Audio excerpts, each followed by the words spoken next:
زما ډیرو قدرمنو عزتمنو پتمنو د اسلام په ښایسته دین را شریکو مسلمانانو ورونو، الله جل جلاله وعم نواله وعز اسمه په دغه مبارک آیات کې الله تعالی مؤمنانو ته یو خصوصي انداز کې خطاب کوي. الله تعالی فرمایي یا ایها الذین آمنو، ای هغه کسانو چې ایمان مو راوړی دي، ادخلوا فی السلم کافه، تاسو داخل شئ و اسلام ته کافه ټول د اسلام مبارک دین ته ور داخل شئ. ظاهرا د آیات مبارک دغه جملې ته چې سړی وګوري چې الله تعالی موږ ته حکم کوي یا ایها الذین آمنو، ای ایمان والاو. مؤمنانو ته خطاب دی، څوک چې یار مؤمن سي بیا الله تعالی مؤمن ته وایي ادخلوا فی السلم. سلم صلح ته هم وایي، سلم اسلام ته هم وایي، سلم اطاعت ته هم وایي.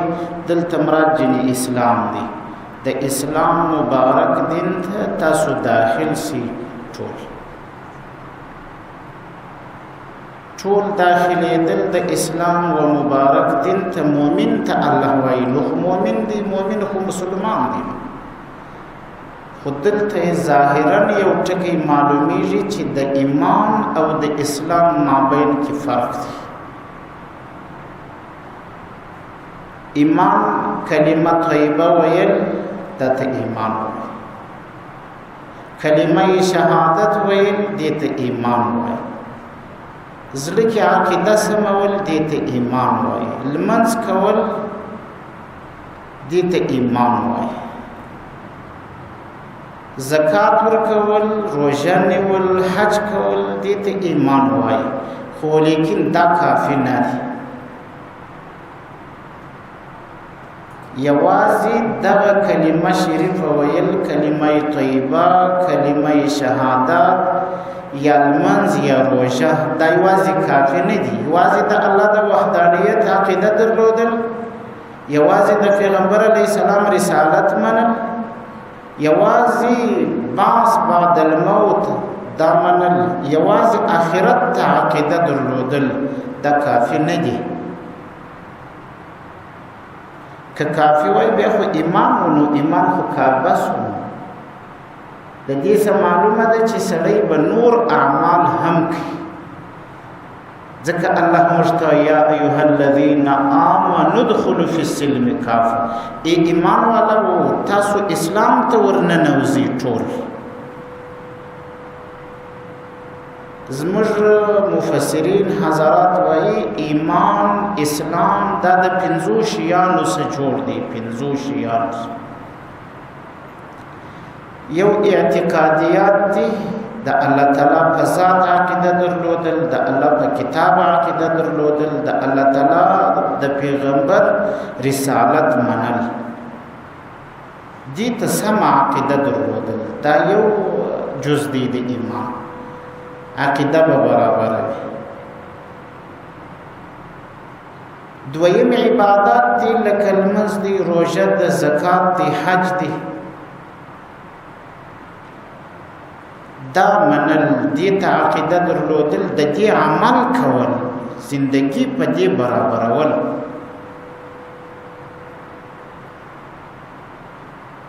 دریم شی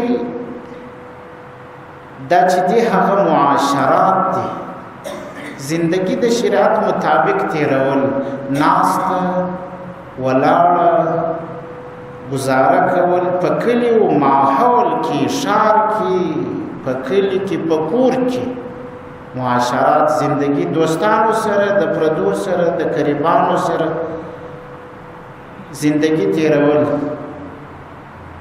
د معاشرات دي، دا جوړول د شریعت مطابق پکار دي. څلورم شی معاملات دي، بیع و شراء، خرڅول رانیول دا به د شریعت برابر وي. بیا نو ایمان جوړ شو، دلته سړی و اسلام ته ور داخل شو. بل اخلاق دی پنځم شی، اخلاق به د سړي د شریعت سره برابر وي. چې اخلاق د شریعت سره برابر شو کار سم شو. دا پنځه شیان چې برابر شي بیا کار برابر دی. که دا پنځه شیان پنځه سره نه برابر، الله پاک دې داسې نه کوي کله به سړی په مسجد کې مسلمان وي، په بازار کې به بیا نه مسلمان.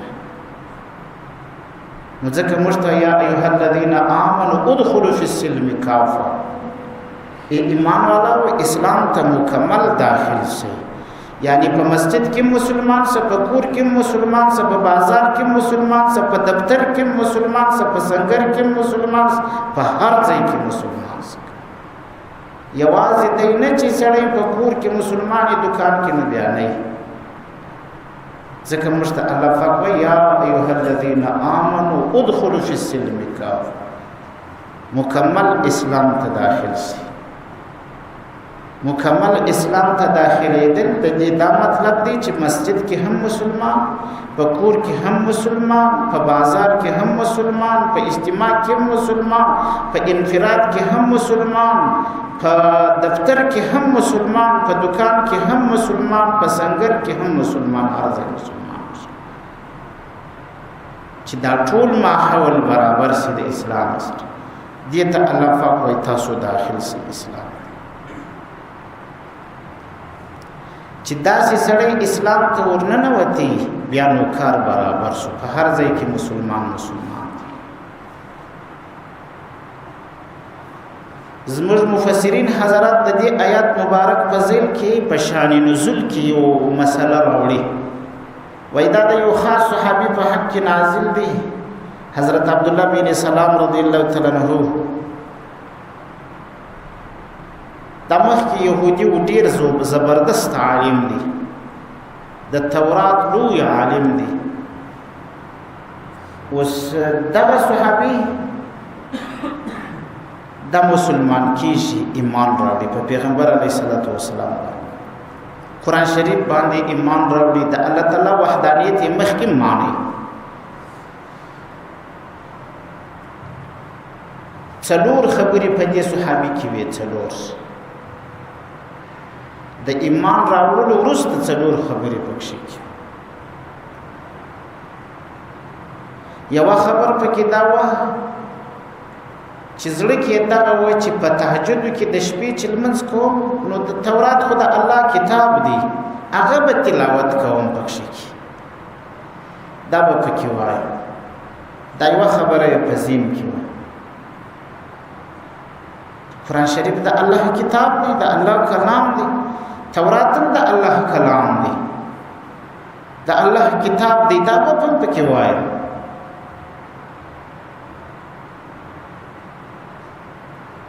دویمه خبره د حضرت عبدالله بن سلام رضی الله تعالی عنہ په ذهن کې دا ورغله، د اسلام تر راتګ مخکې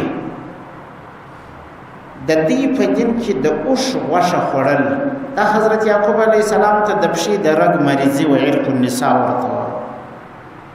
د دې په وجه باندې پر ځان باندې دغه غوښه د دا نظر منلی و که ما ته الله دا مریضي را جوړه کړه، هر محبوب خوراک چې ما ته وي هغه به زه پرېږدم نه بیا کوم. چې کله یې مرض ښه شو نو د اوښ غوښه یې په ځان باندې حرام کړه. حضرت عبدالله بن سلام رضی الله عنه ته هم په ذهن کې دا خبره ور وګرځېده چې د اوښ غوښه به نه خورم. دریم نمبر خبره دا په ذهن کې و چې د اوښ شیدې به نه خورم. څلورم نمبر خبره دا په ذهن کې ور وګرځېده چې یوم السبت د هفتې ورځ موږ تاسو ورته وایو، د دې ورځې د دې په دین کې تعظیم و. لکه موږ چې د جمعې په ورځ څنګه عبادت کوو، دی د هفتې په ورځ باندې داسې عبادت کوو. د دغې ورځې تعظیم به برقرار وساتم، د غیب یې کوم لکه پخوا چې مې کوم. څلور خبرې مې راوړې. تورات به یو شپه شپه په نفلو کې وایم، د خیر تهجدو کې. اوس ګوره یو طرف ته خو د الله کتاب دی تورات، بل طرف د صحابي دانیت کوي تر اوسه یې لا ویلي نه دی پکښې دانیت کوي چې د شپې به په تهجد کې کله کله تورات وایي دویمه خبره په ځین کې دا راګرځي ورته سره د دې چې دا پیغمبر پر ځان حرام کړي و نظر یې منلی و د اوښ غوښ د دې د دین یوه حصه نه و جایز خوړل یې نه و جایز هغه صحابي د ایمان نه بعد دا سوچ کوي چې دغه د اوښ غوښه به نه خورم دریم نمبر خبره د دې په دین کې د اوښ شیدې حضرت یعقوب علیه السلام په ځان حرامي کړي وي دا به نه چشم نه به خورم د اوښ شیدې څلورم نمبر خبره دا چې د یوم السبت د هفتې د ورځې تعظیم به کوم لکه مسلمانان چې د جمعې د ورځې تعظیم اوس دا د دې د دین یوه حصه ده اما الله پاک آیات را استي یا ایها الذین آمنوا ادخلوا فی السلم کافه ای ایمان والو اسلام چې می راوړي بیا به نو ټول ورننوځي اسلام ټول به داخليږي په اسلام د الله تعالی دا مبارک دین دا به ټول په ځان کې راوړي اوس به د اوښ غوښه هم خوري د اوښ شیدې به هم خوري د یوم السبت د هفتې د ورځې تعظیم به نه کوي دا به نه کوي دغه رقم د تورات تلاوت به په نفلو کې په تهجد کې نه کوي دا منسوخ کتاب دی دا دین منسوخ سو یهودیت لږ د ځان سره سوچ کول پکار دی چې الله پاک و یو صحابي ته د هغه نازل کرده شده دین اجازه نه ورکوي بیا به زموږ په زمانه کې د یهودیت و نصرانیت اجازه ورکوي د کفري رسم اجازه به ورکوي مسلمانانو په کورو کې کم کارونه شروع کړي خپل ګریوان کې لږ کتل پکار دی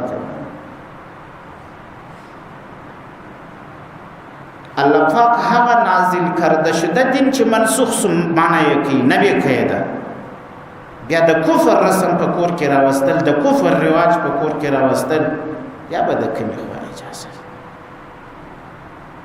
یا خو چیرې د دې اجازه نشته الله پاک ځکه مشتوي یا ایها الذین آمنوا ادخلوا فی السلم کافه ای ایمان والا او تاسو داخل سی و اسلام ته مکمل ورننوځئ ټول په اسلام په ځان کې راولي ځان پر شریعت مقدسه باندې ټول برابر کړي د هغه شیانو سره بیا ځان ګوري چې په اسلام کې د اسلام په مقدس دین کې ناجائز دي ممنوع دي د هغه شیانو سره بیا ځان ګوري د هغه شیانو سره ځان ساتي الله رب العزت فرمایي ولا تتبعوا خطوات الشیطان تاسو تابعداري مکوئ د قدمونو دلته خو ذکر قدم دی پر قدم د شیطان څوک ځي خو دلته وسوسې او تابعداري ده تابعداري مکوئ د دې د شکوک او د دې د شبهات او د دې د پریبونو د شیطانانو ولا تتبعوا خطوات الشیطان الله تعالی وايي تاسو تابعداري مکوئ د دې د قدمونو پیروي مکوئ انه لکم عدو مبین په تحقیق سره دا شیطان ستاسو د پاره دشمن دی ښکارا شیطان د مسلمانانو ښکارا دشمن هغه دشمنی خو قرآن شریف په صراحت ذکر کړی ده چې زموږ استاد دوست شیطان نشي کېدای شیطان هغه ازلی دشمن دی زما اوستا چې زما اوستا پلار زما اوستا مور د جنت نه راوستل دای سبب د دې د پاره جوړ زما ستا پلار مور سي جامع و استه دای سبب د دې د پاره جوړ هغه دشمن دی شیطان د دغه تابعداري تاسو مکوئ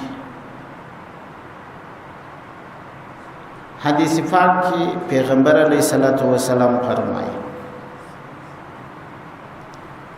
رسول اللہ صلی اللہ علیہ وآلہ وسلم فرمائے من احب للہ وابغض للہ واعطى للہ ومنع لله فقد استكمل الایمان.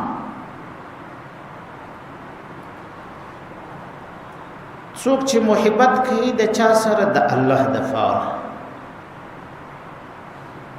یوازې الله یې مقصد وي بس. بغض کوي خالص د الله د پاره د چا سره.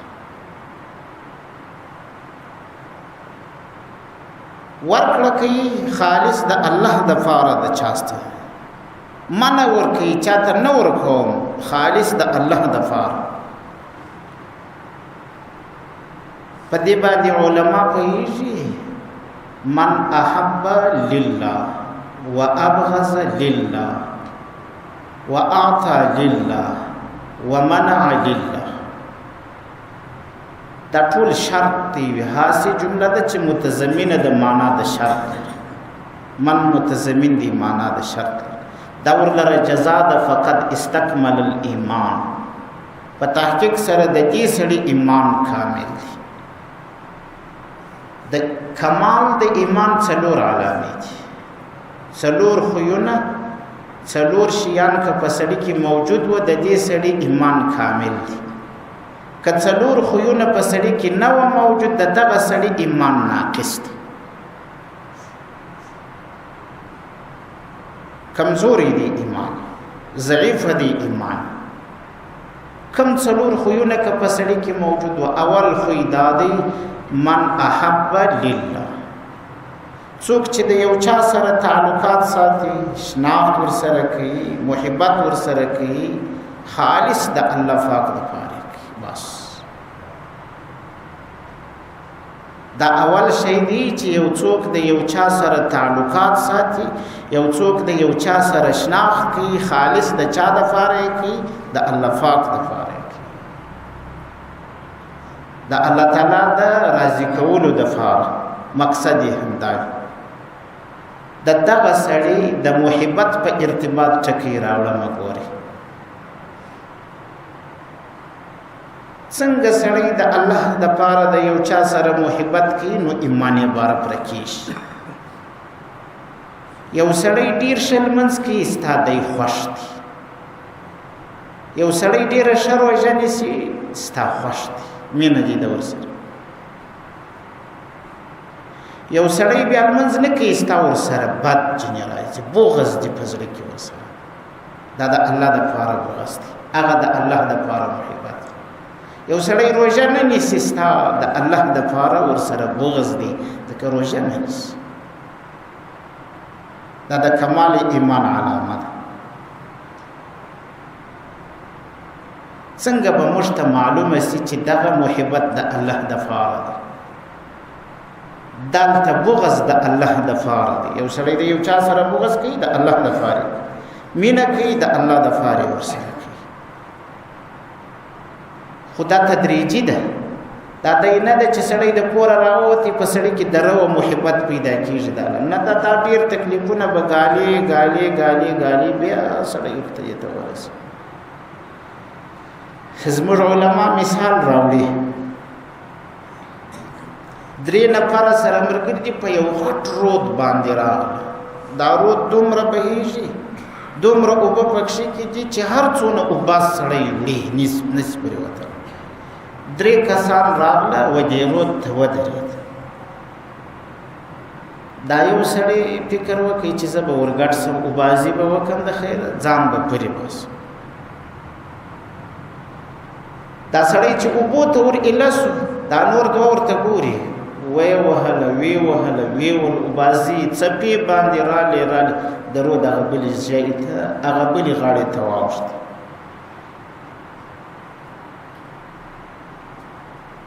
دا خو ولاړې پرې واتې، اخوا ته ولاړ دي. دویم سړي سوچ وکړي چې زما هم ورلیدل پکار دي. دا سړی هم اوبو ته ورغوټه سو، اوبو ته چې ورغوټه سو څه پکې ولاړې، څپو واهی واهی مابین ته د اوبو ورسېدې، په څپو کې غر کېدو ته نږدې دی. خو بهر حال قرار قرار بیا هم روان دی، څپې وهي، اوبازي پکې کوي. دا دریم سړی د رود په دې شي باندې ولاړ دی. دا 3 کسان سره برابر دي یا نه دي سره؟ ایوه خو ډېرې خوارۍ په ځان تېرې کې ډېر تکلیفونه یې وکړه ځان اوبازي یې وکړه ځان یې په څپو کې غرقېدو ته ورکړئ پرې واتی دا بل ځان ور اچولی دی خو په مابین ته رسېدلی دی لا ختلی نه دی دا دریم دی خواته صفا سوتره ولاړ دی در اوسه یې غوټه لا نه ده وهلې نو سره برابر دی نه دي سره برابر هغه څوک چې د الله مینه یې په زړه کې هغه ډېرې غوټې وهلې دي ډېرې څپې برداشت کړي دي ډېر دریابونو کې غوټه سوی دي بیا یې ځان پرې ایستلی دی دا چې ته کور تیار ناست یې راووتې وه زما د الله سره مینه نه کېږي داسې ورسره څپې به وهې غوټې به وهې تروم العز ثم تنام لیلا یغوص البحر من طلب اللؤالي عزت غواړې بیا د شپې خوبونه کوي تروم العز ثم تنام لیلا عزت غواړې بیا د شپې خوبونه کوي تهجد ته نه کښېنې یغوص البحر دریاب ته غوټې وي هغه څوک من طلب اللؤالي څوک چې ملغلرې راکاږي د دریاب چې غوټې پسې ونه وهي کېدای نشي چې د الله مینه دې پیدا کړي موت جو ته د الله مینه نه پیدا کېږي هغه پښتانه وایي چې غوټې پسې وهي په لاس به درسي چا ویل چې په دریاب کې ګوهر نشته چې غوټې ووهي ملغلرې په لاس درځي خدا بیا چا ویل چې په دریاب کې ملغلرې نشته ستا د الله مینه پیدا کېږي خو غوټې غواړي د غي موت جو ته نه پیدا کېږي حضرت رسول الله صلی الله علیه وسلم وایي د کمال ایمان څلور علامې اوله علامه دا ده من احب لله چې دای د چا سره شناخت کوي تعلقات ساتي محبت ساتي خالص د چا د پاره وي د الله پاک د الله پاک د پاره مینه جوړول زموږ استاسو هر شی د الله د پاره کېدای شي خوړل هم د الله د پاره چشل هم د الله د پاره تلل هم د الله د پاره رانیولم د الله د پاره خرڅولم د الله د پاره بدیدل هم د الله د پاره کښېنستل ویښېدل هم د الله د پاره دا ټول کېدای شي خو صرف تبدیلی د نیت د سوچ غواړي د فکر یو څوک په دې نیت باندې ډوډۍ خوري چې یاره زبردست ډوډۍ مې پیدا کړه مې ځان په مول کې خواهشات یې پوره کړه دا سړی ډوډۍ وخوړه ذره ثواب یې نه کړي پیدا یو سړی په دې نیت باندې ډوډۍ خوري چې رسول الله ماته وایي ولنفسک علیک حق ستا د ځان پر تا باندې حق دی په دا خوړلو کې ثواب دی په دې خوړلو کې ثواب راغلی ډوډۍ خپله خورې هسې نیت دې بدل سو پخوا دې ځان په مړاوی ځان ډېر ادب دی د یو حیوان په شکل یو چا خوراک کاوی حیوان یې وخوري شپېشتي ور واچوه وربشي ور واچوه پروړ ور واچوه زبردست ځان په مور کې که نه انسان هم نیت ورسره نشته خو که دا نیت ورسره وکړي چې ولنفسک علیک حق ستا د ځان پر تا باندې حق دی اوس دلته خوراک وا خوراک سره بدل شو حیوان دا سوچ کوي شي نه شي کوي دا نیت چې کوي دا انسان کې مسلمان کې یو څوک ځي د خپل بچانو سره مینه ساتي محبت ساتي بچانی دي طبيعي اوس طبيعي د سړي مینه د ماشومې راپورته کوي مچې کوي خپل زوی دی لوري د ماشومه خو ورسره مینه ده اما ولیکن د چې دلته فکر وواهي دا خو دغه خپل خواهش پرایک خو کچېرې دی وا په دا نیت ورسره وکړي چې حضرت رسول الله صلی الله علیه وسلم د ماشومانو خیال ساتلی دی رسول الله صلی الله علیه وسلم مبارک د ماشومانو سره مینه کړې دا نیت بیا بدل شو اوس د هغه ماشوم په مینه کې بیا ثواب راغلی په ډېر ادب باندې یو سړی د خپلې بیبي سره خواهشات پوره کوي خو د دنیا د خپل خواهش د خپل شهوت پرستی د خپل نفسانی شهوانی حق دی دای پرد په دې باندې هیڅ ثواب نشته. اوس کدی ټکی ته وګوري چې رسول الله صلی الله علیه وسلم وایي ولزوجک علیک حق، اوس هل تستا په خپل شهوت پرستی کې درته ثواب د خپل بیبي سره په نږدېکت کې دي ثواب، ځکه د رسول الله صلی الله علیه وسلم په حدیث باندې دی عمل نیت بدلېده په کار دی. خوړل شل یو څوک وایي زه په دې طریقه باندې خرڅول کوم، په دې طریقه باندې رانیول کوم، دکان کې ناست دی بل سړی ورځي دکان ته نیت یې دا وکړي را کور کې ضرورت دی د ماښام دپاره شی راوړم، هېڅ ثواب نشته پکښې. خو چې دلته یې نیت دا پکې وکړي چې زه به رانیول د رسول الله پر طریقه کوم، خرڅول به د رسول الله پر طریقه کوم، د شریعت مخالفت به نه کوم، بیا په بیو خرڅولو رانیولو کې ورته ثواب دی. بیا په خرڅولو رانیولو کې ورته ثواب دی. ځکه موږ ته الله پاک وایي یا ایها الذین آمنوا ادخلوا فی السلم کافه، خرڅول هم پر طریقه وکړه، رانیول هم پر طریقه وکړه، د بیبي سره نږدېکت هم په طریقه وکړه، د اولاد سره مینه هم په طریقه باندې وکړه، عبادت هم په طریقه باندې وکړه. دا ټول هر څه د الله تبارک وتعالی د دین موافق وکړه، ځکه مکمل اسلام ته داخل شي.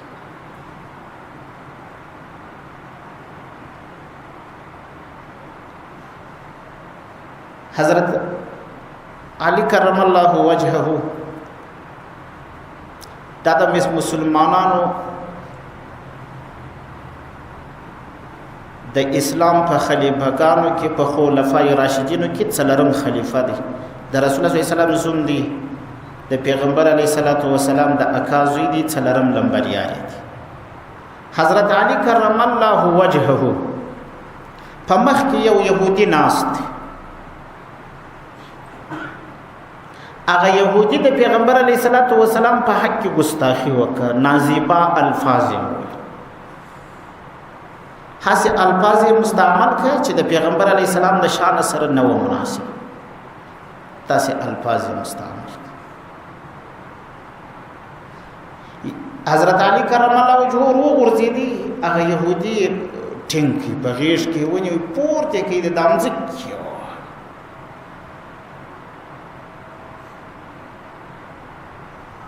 چې دا وی واهي سربیره پر سینه ورته کښېنستی. کافر یې غځار کړی دی د مسلمانانو یو ستر سالار د کافر په سینه باندې ناست دی. کافر سوچو کې چې اوس خلاصېدای نه سم، بچاوېدای نه سم. کافران ډېر چالاک خلک دي، ګورئ دا یاد سم. د حضرت علی کرم الله وجهه په مخ باندې ورتوک چې ورته یې که حضرت علی کرم الله وجهه الهي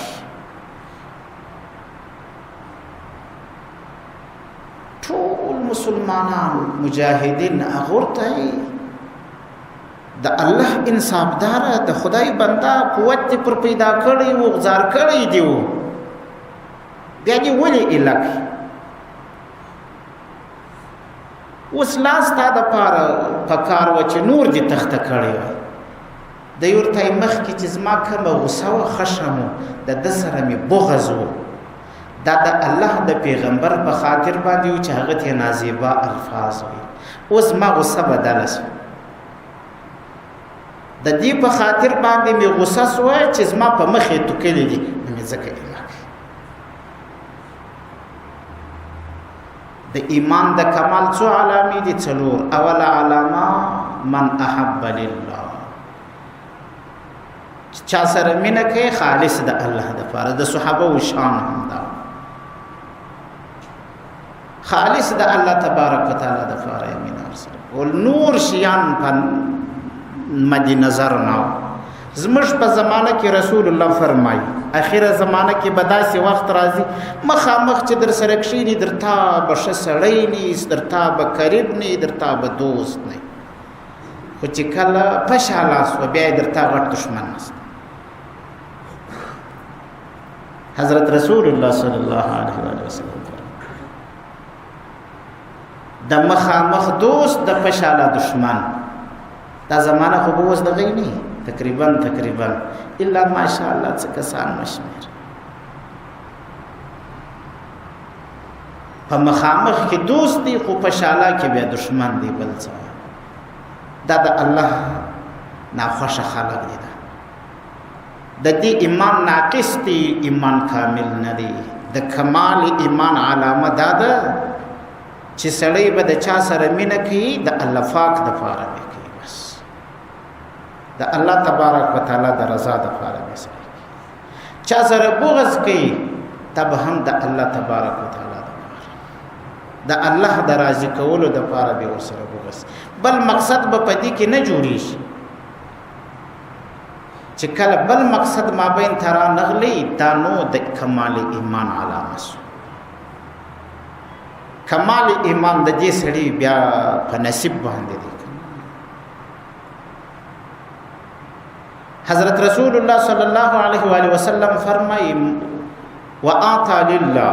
دریم علامه د کمال دا ده چې خالص د الله پاک د فاره چاته. زموږ په زمانه کې د خلکو په ذهن کې دا ورغلي چې دا اعطا یوازې د خیرات او صدقات او زکاتو سره تعلق لري. نه، د دې سره اړه نه لري. څوک چې د یو چا سره په شورین تندي باندې خبرې وکړي، په ډیر حسینه لهجه باندې ورسره خبرې ورسره وکړي، د الله تبارک وتعالى د دین په خاطر باندې د هغه سره شناخت او تعلقات وساتي. یو څوک یو چاته یو شی نه ورکوي د دې په خاطر باندې دای بې ځایه مصرفوي، بې ځایه لګوي. منع یې هم د الله د پاره، ورکړه هم د الله د پاره. رسول الله صلی الله علیه وسلم وایي فقط استکمل ایمان. دا سړي ایمان کامل کوي، فرای کوي. کمال ایمان په دې سړي کې موجود شو. د آیات مبارک د شان نزول په ارتباط خو می مسله راوړه، خو حضرت رسول الله صلی الله علیه و آله وسلم دغه مبارک صحابي دا چې نبی علیہ السلام مدینه منوره ته راغلی، دغه صحابي حضرت رسول الله صلی الله علیه و آله وسلم ترازی. پیغمبر علیہ الصلوۃ والسلام ناس دي د حضرت ابو ایوب انصاری رضی الله تعالی عنہ د کور مخ ته ناس. حضرت عبد الله بن سلام رضی الله تعالی عنہ د خپل باغ کې دی خورما وش کړي. یو سړی ورته رالی دغه خبرې ورته وکوي، ته خبر یې هغه ورته په څه باندې وایي آتا چې بې ذکر کاوی په مکه مکرمه کې چې یو پیغمبر پیدا کیږي هغه د مکې مکرمې سره راغلی مدینې طیبې ته رارسېدلی دی. د ابو ایوب انصاري رضی الله عنه د کور مخ ته ناست.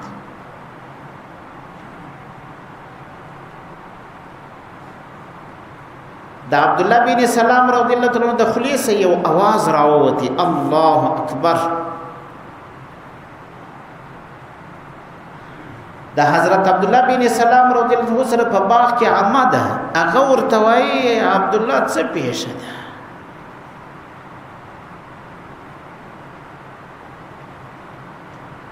څه حضرت موسی علیه السلام راغلی؟ وایي نه، د هغه ورور راغلی.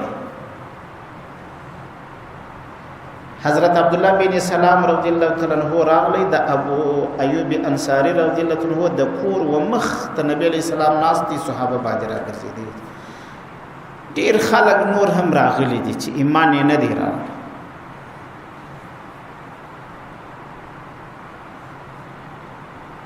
حضرت رسول الله صلی الله علیه وسلم ته چې ودرېدي عبد الله بن سلام رضی الله عنه ورته ګوري. د نبی علیہ الصلوۃ والسلام مخ چې ولیدي په خپل ځل کې دا فیصله وکړه، په الله قسم دا مخ د درواغجن نه دی، دا د درواغجن مخ نه دی.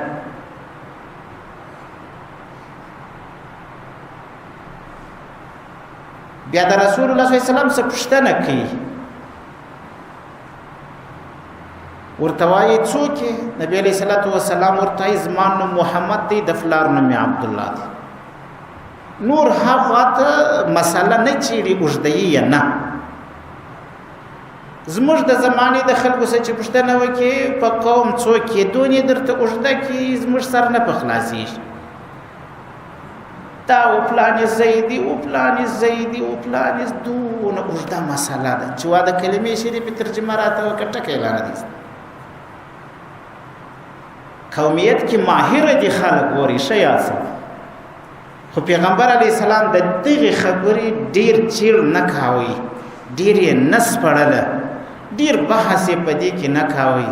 حتی که یې څوک بې ځایه راپورته کړي، نبي علیه صلات وسلام په غزوه بني مستلق کې اعلان کړي دعوها فانها منتنه، پرېږدئ دا د قومیت ناره بدبویه ناره دا مه کوئ.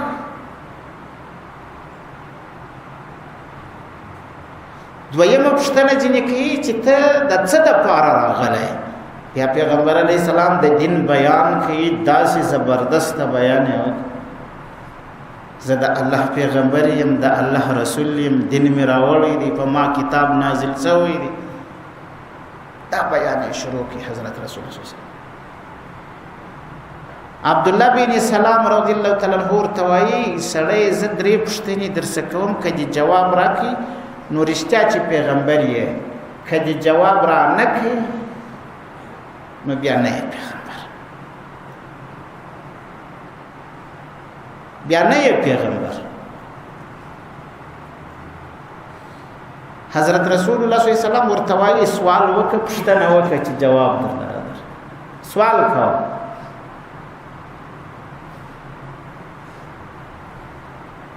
عبدالله بن سلام رضی الله عنه اوله پوښتنه دا کوي، ورته وایي چې د حشرګاه پر میدان باندې سوال جواب ختم سي، موږ تاسو ټول بیا را ژوندي کیږو، حشرګاه ته راځو د خیر.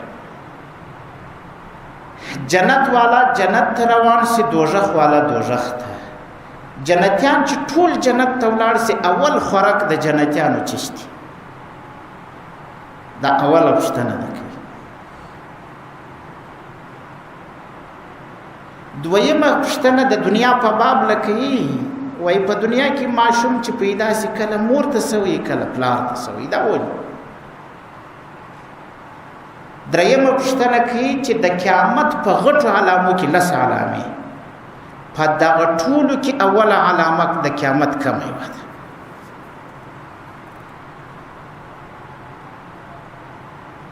حضرت رسول الله صلی الله علیه و آله وسلم ورته فرمایي، او عبدالله بن سلام یو عجیب الفاظ ورته وایي، ګوره وایي لا یعلمهن الا النبی. دا دای سوالونه مې درڅه وکړه چې پیغمبر نه بل چاته نه دي معلوم.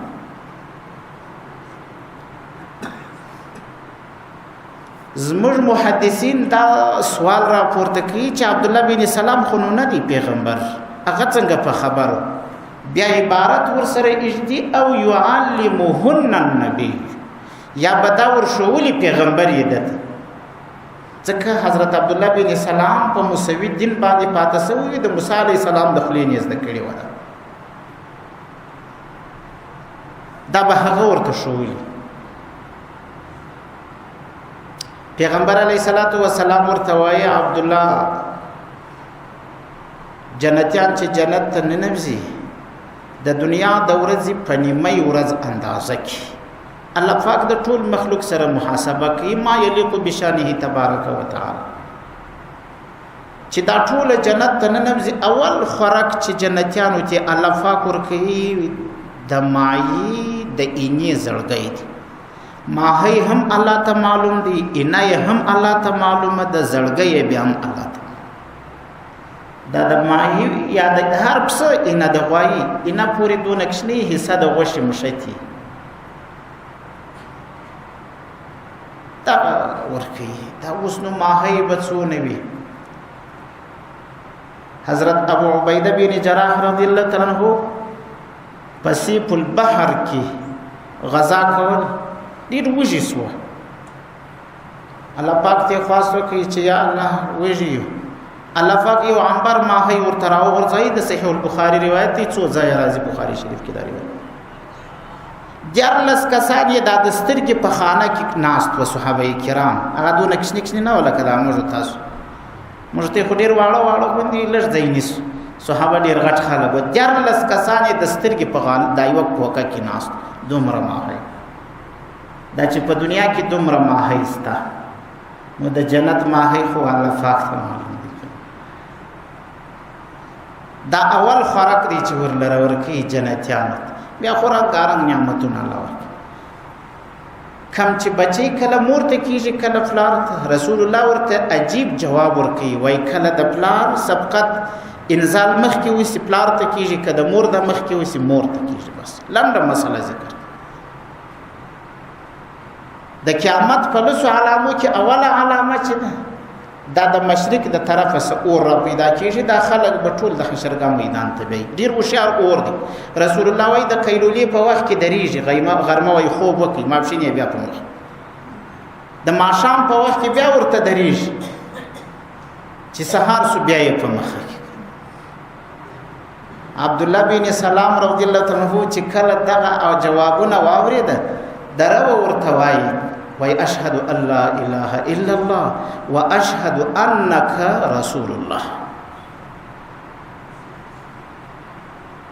زدا گواهی ورکوم چې د عبادت لایق یوازې الله دی بل څوک نشته او ته د الله تعالی برحق پیغمبر ایمان راوړي مسلمان خو هو یو مسله ته د دې خلکو زما پوښتنه وکړه چې زه په دې کې څنګه سړی یم زما معلومات یار وکړه پیغمبر علیه الصلاۃ والسلام ورته څنګه معلومات وایي دا یهودیان راوغواړه دا شاوخوا خلک زما پوښتنه د دې څه وکړه چې زه څنګه سړی یم حضرت رسول الله صلی الله علیه وسلم ورته ته بچیری وای ما دلته دې کوټې ته نه باسه دروازه را بشرا بند عبد الله بن سلام رضی الله تعالی عنہ کوټې ته نه استی چې نه استی يهوديان سرداران خانان ملکان ټول یې پکې راوښت دا غټ غټ خلک د پیغمبر علی السلام سره ناست رسول الله صلی الله علیه وسلم ورته ایمان راوړي دعوت یې ورته وای موږ خو په خپل دین کې د خپل پیغمبر انتظار پر تا ایمان نه راو رسول الله صلی الله علیه وسلم ورته پتا سو چې عبد الله بن سلام څنګه سړی دی دې څه ورته وای هو افضلنا وابوه افضل ابائنا هو اعلمنا وابوه اعلم ابائنا هو خيرنا وابوه خير ابائنا درې جملې راوړي دی در موږ غوره دی پلار یې زموږ در پلرو غوره دی در موږ خیر دی پلار یې زموږ در پلرو خیر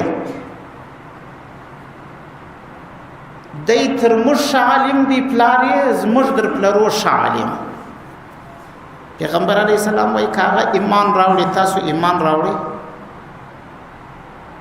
دی وای کلا وحاشا غچیر ایمان راوړي نه مسلمان کیږي دا عبد الله بن سلام رضی الله عنه طاقت ونسو دروازه اخلاص خلاص یې کراوتی دلته کلمه هار کم نه ویل لکه مخکی دلته داسې وای اشهد ان لا اله الا الله واشهد ان محمد رسول الله دا رسول الله اسم محض ذکر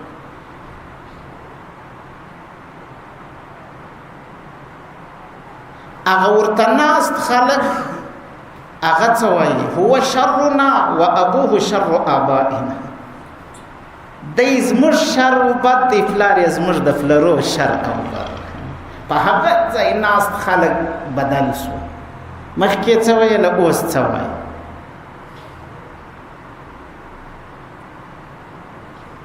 مخکې څه ویل اوس څه وایي که نه دا زمانه د ګوري د یوې ورځې حالات دا بله ورځ بیانوي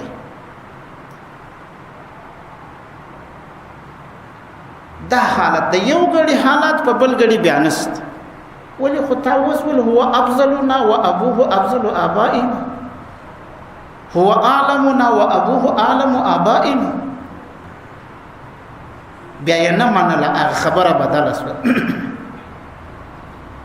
خو مسله هم دا د ګوري دا انو بیا پریب دی چل دی دوکا د عبد الله بن سلام ورته وای یا رسول الله انهم قوم بهتن اے د الله پیغمبر دا فتنه انگیز پریبګر دوکباز چمباز فتنه انگیز قوم دی د دې خبرې په خاطر باندې مې هم پتا دی راوښته چې سبا بیا زما په شا کې خبرې در پسې کولې بیا ما منه دا خبرې په خاطر مې دی راوښته دغه نو محبت د الله د فاره نه ده دا د الله د فاره مینه نه ده دا د خپل مفاداتو د فاره د دې ورسره مینه د خپل قومیت په خاطر یې ورسره مینه د چلو د دوکې په خاطر یې ورسره مینه چې کله د اسلام مبارک دین قبول کړي بیا یې نه مانه ځکه موږ ته الله پاک وایي یا ایها الذین آمنوا ادخلوا فی السلم کافه قومیت بنکه وطنیت بنکه فتنه انگیزی بنکه خیانت بنکه دوکبازی بنکه مخامخ یو رقم پشاله بل رقم نه دا بنکه باش چې څنګه سړی مخامخ یې هغه سي پشاله کېده د اسلام مبارک دین هم دا صحیح البخاری کی روایت راځي صحیحین دواړو راوړی دي په الفاظو کې لږ بدلون شته عبد الله بن مغفل رضی الله تعالی عنه روایت حضرت عبد الله بن مغفل رضی الله تعالی عنہ ناس ته یو صحابي داسې ډبره ونیسي وی ورس بیا یې ورس په دې دوه ګوتو پر شا باندې دا یو ډبره د کشي چې په دا بلې دی ورس حضرت عبد الله بن مغفل رضی الله تعالی عنہ ورته وایي ته دا سړی دا ډبره مغرزو وای ولی وای پیغمبر علی السلام د دې سمانه کړی بل روایت کې راځي کرہ النبی صلی الله علیه وسلم پیغمبر علیه السلام دا بد ګڼل دا ډبره مغرزو ودارک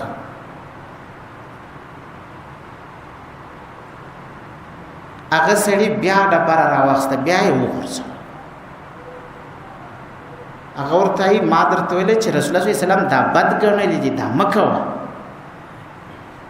پیغمبر علیه السلام د دې سمانه کړی دا مکوه اور ته ولی سر مل را خلاص ک ولی نبی علیہ السلام دغه ډبره ورځول په مجلس کې نه خوشول چې داسې ډبره ورځول وای پیغمبر علیہ الصلوۃ والسلام وای په دې ښکار نه کیږي دشمن نه په مړ کیږي نه په زخم کیږي د وشتلو مقصد دغه دې سړی اشکار وکي یا څوک وکي یا دشمن زخمی کی پخوا خو به خلکو توپکان درلود غرو ته به ورته ښکار به کړه نو ټکان به کړه یا به توپک درلودی د دې دپاره به ساتي چې کله سبا د کافر سره جنگ شي نو خو باره به د خیره ټکان پرې کړو اوس خو ښکار زني ختمه سوه د خلکو ښکار زده نه دی د خیر د کافر سره جنگ خو نعوذ بالله صد نعوذ بالله په نیت کې ګر سره نه دی او دا نیت کول په کار دی ګوري د هر مؤمن مسلمان وظیفه ده چې دا نیت به ضرور کوي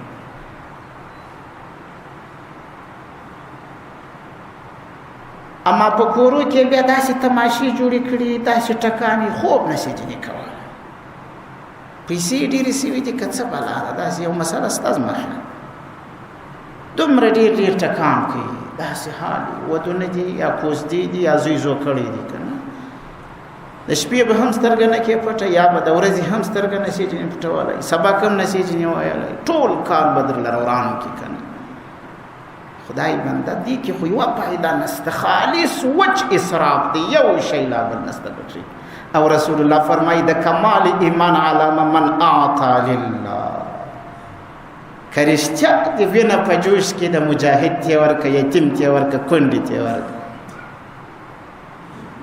رسول الله وایي د کمال ایمان علامه ده ومنع لله دغه ټکان پالتو مه کوه الله دپاره مه کوه رسم و رواج ته لغته ورکه ومن احب لله وابغض لله واعطى لله ومنع لله فقد استكمل الايمان رسول الله وایي د دې سړي ایمان کامل دی چې څلور خویونه پکښې. حضرت عبدالله بن مغفل رضی الله تعالی عنہ چې دا خبره ورته وکړه چې په دې نه ښکار کېږي نه په دې باندې دشمن زخمی کېږي او مړ کېږي، دا مه کوه، دا ډبره مه غورځوه. سړي بیا وغورځول، چې ویې غورځول دی څه ورته وایي؟ وای والله لا اکلمک کذا و کذا. دا د صحیحینو دواړو روایت دی، د صحیح البخاري هم د صحیح المسلم هم. په الله قسم ستا سره به دونه وخت خبرې نه کوم.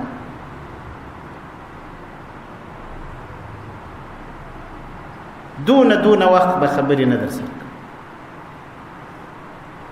د مسلم شریف یو روایت دا دی والله لا اکلمک ابدا، په الله قسم ستا سره به ټول عمر خبرې نه کوم. او رسول الله فرمایي سړی چې د مؤمن مسلمان سره 3 ورځې خبرې بندې کړي دې ته تهاجر وایي، دا ګناه کوي دا سړی. او دلته بیا ها صحابي دی د صحابي سره خبرې بندې، دا خو د الله د دین په خاطر باندې. ګورې مخکې مې عرض وکړي زموږ د کافر د ذات سره هیڅ ضدیت نشته، هیڅ بغض مې نشته، خو د کفر سره مې بغض دی. زموږ د فاسق د زیاته سره بغض نشته، خو د فسق سره مې بغض دی. زموږ د عاصي د ذات سره هیڅ بغض نه دی، د ګناه سره مې بغض دی چې دا ګناه کوي کنه. د کفر سره بغض وکړه، د فسق سره بغض وکړه، د معصیت او ګناه سره بغض وکړه. دغه ته هغه بغض لله چې د دې په خاطر باندې سړی بغض کوي. صحابي دي خبرې نه کوي بیا ورسره. د الله د دین په خاطر باندې خلک د چا څه خبرې نه بندي، خو کله د دې یو پټ مځکه لاندې ک بیا پسته کار سلام یو پټو جنې وځغله و د خدای بنده یا خلی جنې چل پسته کال خواغله په خپل شیانو یې زورور خو به دي کو د الله کتاب ک پانی کیږي مې خوانه د پیغمبر علی السلام سنت ک پایمال کیږي هم یې خوانه په وځي پاک لا نه پکې وای محله کې ګرځي راګرځي نو چې کوي هغه څوک نشانه کول پکار دي چې د الله د دین سره نه د جوړ، هغه څوک نشانه کول پکار دي چې د الله د پیغمبر سنت ماتي، د هغه چا سره بغض ساتل پکار دي چې د رسول الله صلی الله علیه وسلم سنت پایماله کوي، د هغه چا سره مینه کول پکار دي چې د رسول الله سنت راژوندي کوي. د حضرت رسول الله صلی الله علیه و آله وسلم سنت چې چا راژوندي ک هغه کامیابی ته ځان ورسوي، هغه کامیاب شو. مشته ځکه الله پاک وایي چې تاسو اتباع وکړئ، ادخلوا فی السلم کافة معنا ور داخل سے اسلام ته شکر دی مؤمنان وګرځه داخلي مسلمانان څنګه ور داخل سے قرآن شریف سورۃ صافات کې الله ذکر کوي فلما اسلم وتله للجبین، دای تیار سره ک ابراهیم علی السلام چې د اسماعیل علی السلام په غاړه باندې چاړک شو اسلم تابع و د الله د حکم د ایبتابه چې مسجد ترازی هم کور کې هم دکان کې هم په اجماع کې هم په اجتماع کې هم انفراد کې هم په هر شي کې به د الله تعالی د حکم تابع. بیا به نو هلته کار سمي موږ دلته بیا داخل شو اسلام ته.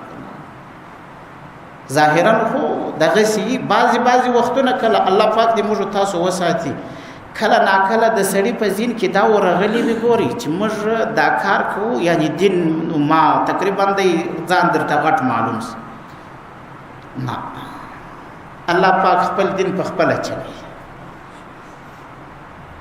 ته په دې خوشاله اوسه د الله شکر ادا کړه چې پرې ایښه چې ستا ته د دین د کلمې ویلو توفیق در نصیب کړی دی، په دې د الله شکر ادا کړه.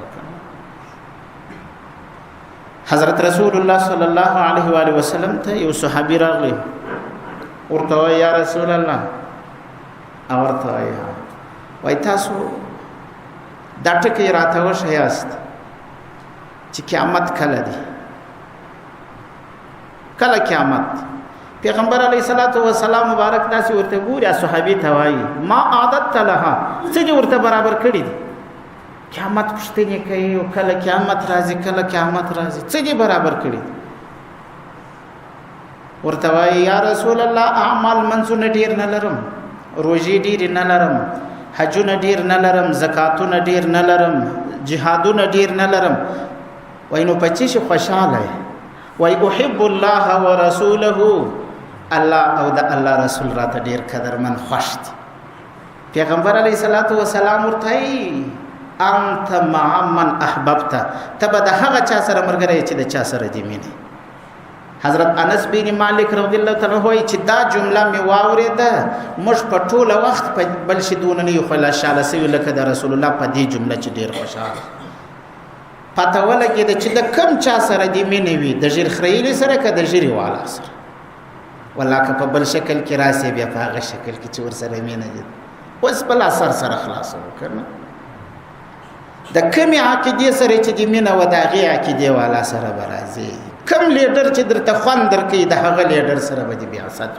د رسول الله طریقه دی خوښه ده د الله قانون دی خوښ دی پرغه بشرګات راځي الله پاک دی مشت الله د الله ذات د پیغمبر علی صلوات و سلام طریقه تر هر څه محبوب او مقبوله کی څومره مسلمانان چې په تکلیف دی الله دی په استراحت کی څومره مسلمانان چې د الله د دین خدمت کوي الله دی حافظ او ناصر او غاور الله دې موږ تاسو زموږ تاسو مور فلار د حشرګاه میدان ته فسبن محکراولي الله تعالی دې د رسول الله د مبارک لاسونه د حوض کوثر او بنصیب کی واخر دعوانا